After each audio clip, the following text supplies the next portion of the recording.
வணக்கம். முதல்ல இந்த படத்தை பற்றி பேசுகிறதுக்கு முன்னாடி நான் இதுக்கு முன்னாடி மேடை ஏறின அந்த நினைவுகளில் வந்து ஒரு மாதம் ஆயிடுச்சு. அதுக்குள்ளே என்னுடைய குரு, நான் எங்கே போனாலும் எங்கே பார்த்தாலும் காலை தொட்டு வணங்குற ஆர்பி சௌத்ரி அவர்களையும் பாரதிராஜர் அவர்களையும் இனிமே தொட்டு வணங்க முடியாது, மனதளவில் வணங்க வேண்டும். வனிதா சொன்ன மாதிரி கே ராஜன் சார். ஸோ எவ்வளோ மாற்றங்கள் நடக்குது. அதுமாரி இப்போ படத்துக்கு வரணுன்னா முதல்ல தயாரிப்பாளர்கள் தினேஷ் அவர்கள் வந்து நான் அட்வான்ஸ் எனக்கு வீட்டுக்கு வந்து கொடுத்தீங்க, அதுக்கப்புறம் நான் பார்க்கவே இல்லை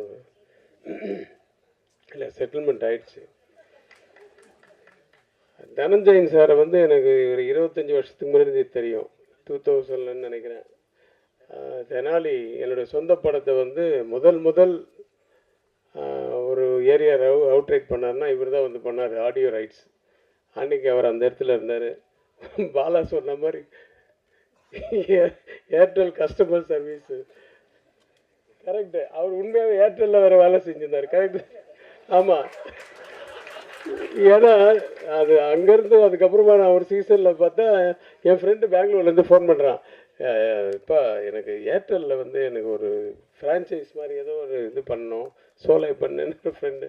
ஆமாம், அதுக்கு என்ன இப்போ இல்லை அங்கே தனஞ்சயன் ஒருத்தர், இப்போ அவர் தான் ஹெட்டு, அவர்கிட்ட நீங்கள் ரெக்கமெண்ட் பண்ணுறீங்க. எந்த தனஞ்சயன்? அது முதல் ஆடியோவெல்லாம் வாங்கிட்டு. ஆமாம், ஃபோன் பண்ணேன்னா ஓகே, உடனே மிட் நைட்டில் ஃபோன் பண்ணால் கூட எடுப்பார். கரெக்டாக சொன்னான் ஏர்டெல்னு. ஸோ அது மாதிரி ஒருத்தர் எல்லா இடத்துலையும் இருப்பார். அவர் இல்லாத இடமே இல்லை. என்னை வந்து ஆக்சுவலாக வீட்டுக்கு வந்து இந்த ஆக்டிவ் ப்ரொடியூசர்ஸ் கவுன்சிலில் வந்து இப்போ ஈசி மெம்பரில் நீங்கள் உங்களை போட்டிருக்கோம், நீங்கள் வந்து மறுக்காமல் ஓகே சொல்லணும் அப்படின்னு சொல்லி தான் வந்தார். முதல்ல போய் மறுத்து பார்த்தேன். அப்புறமா அவர் ஒய்ஃபோடு அவர் வந்துட்டார். சரி, அவர் ரொம்ப டிஸ்டர்ப் பண்ண முடியாது, அவர் சரின்னு ஒத்துக்கிட்டார்.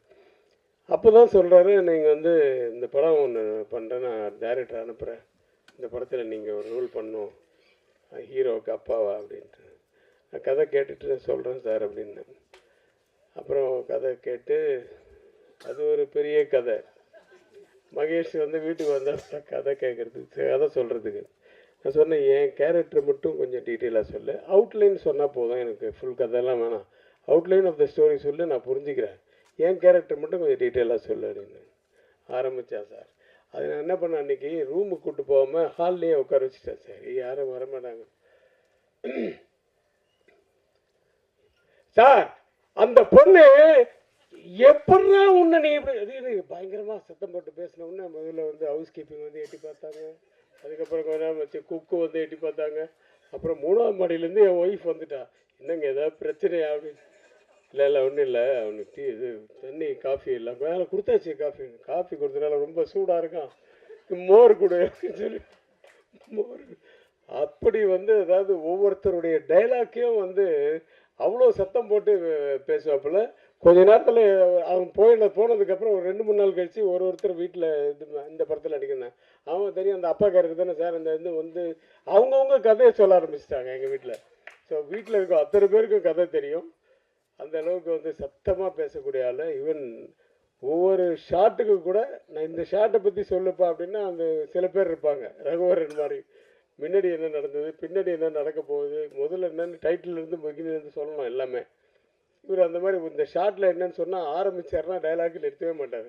அந்த மாதிரி டோட்டலாக மைண்டில் ஊறி போய் பைஹார்ட் பண்ணி வச்சுட்டார் எல்லாமே, டோட்டல் கண்டென்ட்டும். அதனால் எப்போ கேட்டாலும் அந்த மாதிரி வரும், அப்படியே ஃப்ளோவாக வந்துகிட்டே இருக்கும் அவருக்கு. So all the best Mahesh. நீ முதல் படம் மாதிரியே தெரில, நீ வேலை வாங்கின விதமெல்லாம். கேமராமேன்ட்டு ஏதோ ஒன்று சொல்லி வேலை வாங்குறது, அவரும் ரொம்ப உண்மையாக அவர் சொன்ன மாதிரி சாப்பிட்டு தான், ஹம்பிள் தான், ஆனால் கிம்பிள் எப்போவுமே தான் தூக்கிட்டு. பாலா, ஆனால் இதெல்லாம் ஓகே, பஞ்சஸ் எல்லாம் நீ வந்து நல்லா பண்ணணும். ஒன்று எம்ஜிஆர் நாங்கள் பாரு, அதை வந்து மனசில் வச்சுக்கணும், அது மேலே ஏற்றிக்காத. யார் சொன்னது? சுப்பிரமணி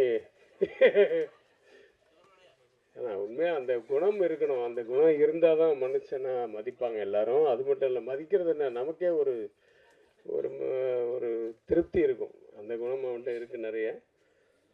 ஸோ இந்த படம் வந்து பவிஷை பற்றி சொல்லணுன்னா, பவிஷ் வந்து விஜய் மாதிரியோ அது மாதிரியோ அதெல்லாம் நான் சொல்லலை. ஆனால் நான் நிறைய நேராக சொல்லியிருக்கேன் உங்ககிட்ட, ஏய் சில ஆங்கிளில் பார்க்கும்போது தனுஷ் மாதிரியே இருக்குப்பா அப்படின்னு சொல்லியிருக்கேன். ஸோ அது நீக்கு படம் பார்க்கும்போதும் அப்படி தான் தோணுச்சு. அதுவும் இல்லாமல் குரல் அந்த வாய்ஸு கூட கொஞ்சம் அப்படியே தனுஷ் மாதிரி இருக்குது. அவருடைய ட்ரைனிங் நிறைய இருக்குது. ஆமாம், இது செல்வா சார் நான் வீட்டில் பெரிய பாடலாம் கூட மாட்டியா? மாமாவா? மாமா, கரெக்டு. அவங்க அம்மா வருவாங்க 2-3 நாள் ஷூட்டிங். எல்லாருமே நான் வந்து சின்ன வயசுலேருந்து பார்த்தது. வனிதாவும் அப்படி தான், இந்த ஏஜ்லேருந்து தெரியும். மஞ்சிகா பார்க்க வீட்டுக்கு போகும்போதெல்லாம் விஜய் சாரும் மஞ்சிகாவும் பார்க்கும்போது அப்போ இருந்து தெரியும். அது வந்து துள்ளலான ஒரு பொண்ணு தான். வாழ்க, நிறைய பயங்கரமாக நீங்கள் ஃபேமஸாக இருக்கீங்க. அது வந்து ஒரு தொழிலாகவே அது வந்து யாருக்கும் பயப்படாமல் ரொம்ப கட்ஸாக இருக்கிறவங்கள சில பேர், ரொம்ப பேருக்கு பிடிக்கும்.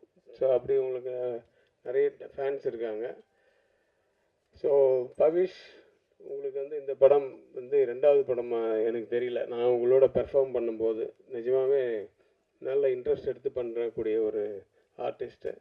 அந்த ஹீரோயினோட எனக்கு 2 சீன் சின்ன சின்ன பிட்டு தான் எனக்கு வந்து காம்பினேஷன் வந்தது. நாகதுர்கா அவங்க வந்து அவங்க நல்லா பண்ணாங்க. அந்த 2 சீனில் அவங்க அம்மா வந்து இருக்காங்க, என்னையே மிரட்டுற அளவுக்கு டைலாக் அவங்களுக்கு. சரி, ஆனால் கொஞ்சம் பயந்துட்டேன், என்னடா அது அப்படின்ட்டு அப்படியே சமாளிச்சுட்டேன்னு வச்சுங்க. எனக்கு ஒய்ஃபாக பண்ணவங்களும் சூப்பராக பண்ணாங்க. ஸோ ஆர்டிஸ்ட் மட்டும் இல்லை, எல்லா டெக்னீஷியன்ஸ் எல்லாம், விஜய் டான்ஸ் மாஸ்டர் எல்லாருமே ரொம்ப நல்லா சின்சியராக ஒர்க் பண்ண ஒரு படம் இது. இதுதான் ஃபஸ்ட்டு விழான்னு சொன்னார் தனஞ்சயன் சார். தனஞ்சயன் சார் வந்து பட்ஜெட் படம்னாரு. நான் வந்து அதுதான் கொண்டாந்தேன். அவர் மேனேஜர் வந்து போய் பொக்கே கடைக்காரர்கிட்ட, எப்பா ஒரு பொக்கே எவ்வளோப்பான்னு, ஒரு 2000 ரூபா ஆகும் சார்.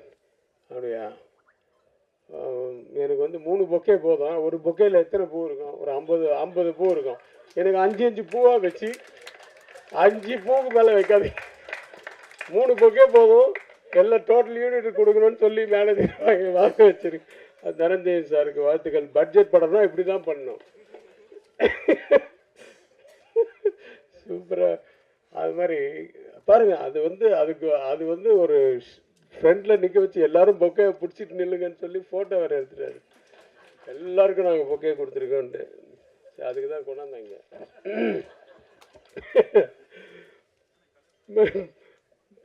பணம் பேசும்போதும் அப்படி தான் எல்லாம் பட்ஜெட். வனிதா வந்து எக்ஸ்ட்ரா ஒரு நாள் நடித்தாங்க, நான் காசே வாங்கலை அப்படி இப்படி. நான் கூட தான் எக்ஸ்ட்ரா நடித்தேன், எங்கே கொடுத்தீங்க? எனக்கு பேசுறதை விட ஒரு நாள் எக்ஸ்ட்ரா தான் நடித்தேன், அதுவும் மிட் நைட்டு வந்து நடித்தேன். அப்புறம் எப்படி பாருங்க, லாஸ்ட்லி அப்படி இருக்காங்க. இல்லை, அவங்க ஒரே ஊருப்பா, அதனால சொன்னேன். ஏன்னா என் படத்தில் 2 பேரும் ஹீரோ ஹீரோயினாக நடித்தாங்க. நான் அவனுக்கும் அப்பா, இவருக்கும் அப்பா, தனுஷுக்கும் அப்பா, நிறைய பேருக்கு அப்பாவை ஆக்கிட்டாங்க என்ன. ஸோ ரொம்ப சந்தோஷமாக இருக்குது இந்த நடிப்பு தொழிலும். ஆனால் போர் அடிக்குது எனக்கு. ஏன்னா நடிப்புன்னு வந்துச்சா கட்டுன்னு சொன்னால் போய் உட்காந்துருவாங்க, மைண்டு ஃப்ரீ ஆகிடுது. ரொம்ப போர் அடிக்குது, அப்படியே இழுக்கும் தூக்கமாக. மறுபடியும் சார் ஷார்ட்டு கூப்பிட்றாங்க அப்படின்னா தான் மறுபடியும் வரும். ஆனால் டைரக்டர் ஆனால் ஒரு மைண்டில் இருக்கும் பாருங்கள், 1000 விஷயங்கள் இருக்கும் இல்லையா. அடுத்த காஸ்டியூம் என்ன, அடுத்த ஷார்ட் என்ன, அடுத்த மாதத்துக்கு என்ன சிஜிக்கு ஷார்ட் இப்போ ரெடி பண்ணணும், அடுத்த லொக்கேஷன் என்ன, ஐயோ எல்லாமே மைண்டில் போட்டு அட் த சேம் டைம் வந்து எல்லாரையும் சமாளித்து பண்ணக்கூடிய ஒரு தொழில் அது டைரக்ஷன்ன்றது. அதில் வந்து கிரேட்டான ஒரு நபர். அவர் இன்னும் மறக்கவே முடியல. அவரை பற்றி வீடியோஸாக ஆரம்பித்து அவரை பற்றியே தான் போட்டுட்ருக்காங்க பாரதிராஜா சார். அன்றைக்கி பார்த்தா எங்கள் ஷூட்டிங்கு. சரி, நம்ம ஷூட்டிங் முடித்த உடனே நான் அன்றைக்கி நைட்டு, ஏன்னா இப்போல்லாம் எங்கே பகலில் எடுக்கிறாங்க, அந்த யூத்து பசங்க நைட்டில் தான் ஷூட்டிங் வைக்கிறாங்க. சரி, ஷூட்டிங் முடிச்சுட்டு மறுநாள் காலம்புரை போய் பார்க்கலான்னு பார்த்தா அதுக்குள்ளே தேனிக்கு கொண்டு போயிட்டாங்கன்னு சொன்னாங்க. ஸோ பார்க்க முடியாமல் போச்சு. இப்போ ஷூட்டிங்கில் அவருடைய ஃபோட்டோ வச்சு இரங்கல்லாம் தெரிவித்தோம். ரொம்ப கஷ்டமாக இருந்தது. ஏன்னா ஒரு இண்டஸ்ட்ரியே திருப்பி போட்ட ஒரு மனிதர், ஒரு இயக்குனர். அவருக்கு முன்னாடி நம்மெல்லாம் ஒன்றுமே இல்லை. ஸோ அப்பேற்பட்டவர், அவருடைய ஆத்மா சாந்தி அடையணும். சௌத்ரி சார் ஆத்மா சாந்தி அடையணும். ராஜன் சார் எல்லாருடைய வாழ்த்துக்களோட இந்த படம் மிகப்பெரிய வெற்றி அடைய எல்லாம் வல்ல இறைவனை வேண்டி விடைபெறுகிறேன். நன்றி, வணக்கம்.